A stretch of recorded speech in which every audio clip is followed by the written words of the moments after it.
progress globally at the moment is not at that level yet that governments sort of ambitioned or envisioned for themselves at this stage. And I think there's a real opportunity to accelerate progress in many cases.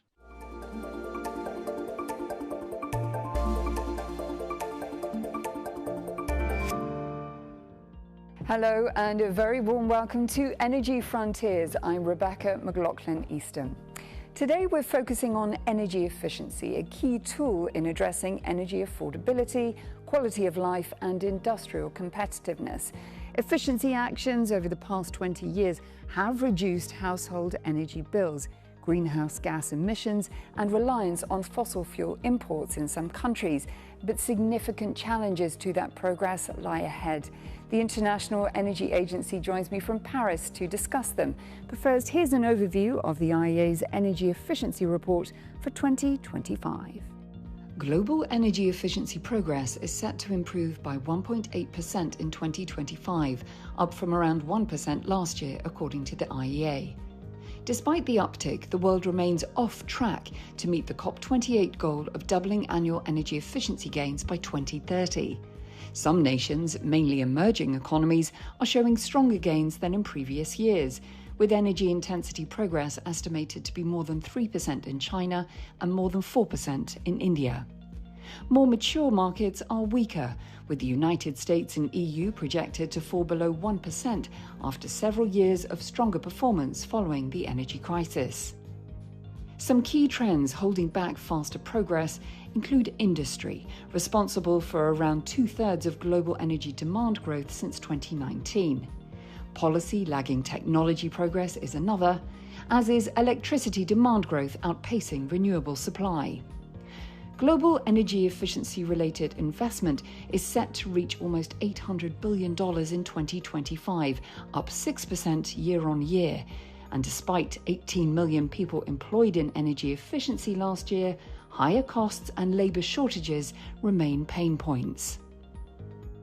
Lucas, it's great to see you. Thank you so much for joining me from Paris today. Thank you very much for having me, and thank you for taking the time to talk about energy efficiency. Let me start by asking you about your latest report, which points to energy efficiency having risen by only around 1.8% in 2025.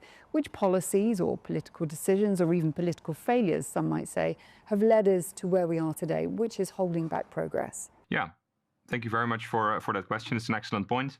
I think what we see actually in 2025 is that there is some positive news. So 2025 is sort of an uptick in energy efficiency progress globally compared to last year. However, as we see as well, is that over a sort of longer term horizon, the average progress since 2019, the average progress this decade in terms of energy efficiency, is somewhat lower than the progress we saw previous decades, around 1.3% on average per year since 2019. And I think the first thing to mention is industry. We see that since 2019, 2/3 of global energy demand growth has come from the industrial sector. At the same time, in that industrial sector, energy efficiency progress there has sort of flatlined and dropped to around 0.5% per year on average. So there's a real slowdown in efficiency progress there. At the same time, we also see that policy has sort of lagged technological progress. Lucas, you mentioned policy there. You also touched upon industry. If we understand that technology is rapidly evolving and there's already much technology in place, what is the real barrier to efficiency progress? Is it just a geographical trend? Is it capital? Or are we merely waiting for policy to catch up? First of all, we see a shift of where industry takes place. So there's a shift towards different regions in the world, but also towards more energy-intensive industry in some cases. But if we then specifically focus on policy, we also see there's a little bit less of a policy focus on the industrial sector in many countries. So of the sort of 250 policy announcements that we've seen in 2025 on energy efficiency, just over 35 of those were happening specifically in the industrial sectors. But the good news is that in many cases, the technologies are available to scale up efficiency progress in the industrial sector, especially in the sort of less intensive industrial sectors. There are many opportunities to electrify using heat pumps, for example, in processes to electrify industrial heat. Lucas, is it fair to say that in recent years governments have pretty much ignored the IEA's advice when it comes to energy efficiency? And as we know, your report is emphasising the need for us to close those policy gaps. So why do you think it will be different in 2026? And why should the public have faith that it will be different this time around? Yeah, it's an excellent question. I think what we've seen is that 2 years ago, in 2023, governments around the world came together in Dubai at the climate conference, COP28, where they set the ambition themselves for 2030 to aim to double global energy efficiency improvements by that year. And unfortunately, since that year, we've seen progress not double yet. However, I don't think that means that governments don't still have that ambition. And I think one interesting thing that we see specifically this year is that governments have sort of started to recognize the role of energy efficiency, not just for emission reductions, but for sort of wider economic and energy policy priorities. You can think in this case of affordability, for example, so lowering household energy bills, but also industrial competitiveness, making sure that businesses are competitive, and lastly, energy security. And I think Europe, for example, is an excellent example where there are many new policies announced that sort of take energy efficiency to improve these different aspects of people's lives and of businesses in Europe.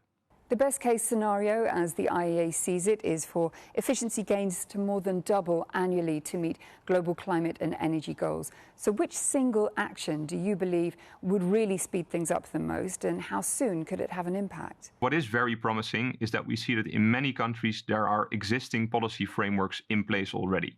So if I had to give one recommendation of what countries can do quickly to accelerate progress in terms of energy efficiency, is to take those existing policies that they have and raise the ambition on those.